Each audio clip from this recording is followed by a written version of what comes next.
MCA wa wadi ya Nanam na mwanachama wa chama cha UDA Philip Ekwam Lomuri amefariki, chama hicho kimethibitisha. Karibu kwenye taarifa zetu za Lazo D Media na kuomba uchukue sekunde yako moja upige subscription.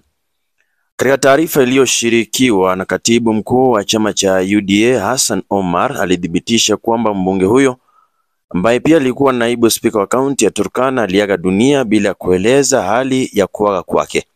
Hadi kifo chake, Lomuri ambaye pia alihudumu kama naibu spika wa bunge la kaunti ya Turkana alikuwa mwanachama shupavu na aliyejitolea wa chama cha UDA ambaye alionyesha bidii katika kutekeleza majukumu yake kama mbunge katika bunge la kaunti. Taarifa hiyo ilisoma kwa sehemu, huku familia, bunge la kaunti na wakazi wa kaunti ya Turkana wakiomboleza kuondokewa na mpendwa wao na kiongozi. Chama cha UDA kinatuma risala zake za rambirambi na kusimama kwa mshikamano wakati huu wa majonzi.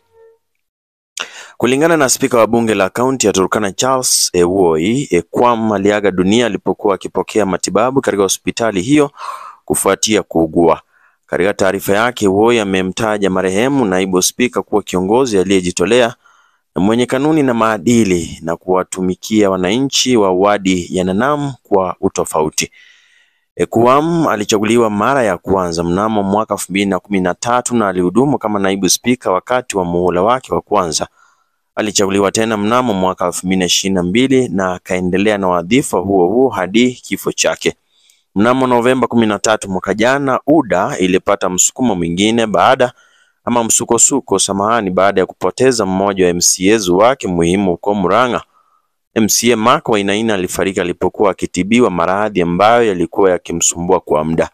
Wainaina aligunduliwa kuwa na ugonjwa mbaya wa mapafu ambao ulisababisha mapafu yake kushindwa kufanya kazi na kusababisha familia kumpeleka hospitalini.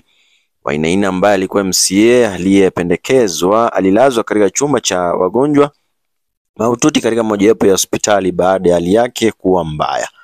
Rais William Samoei Ruto aliongoza Wakenya na viongozi wengine kuomboleza marehemu Wainaina, akimtaja kama mtu mwenye urafiki na mwerevu na mwenye uwezo mkubwa. Ndizo taarifa za hivi sasa, tunasema kwamba makiwa kwa familia.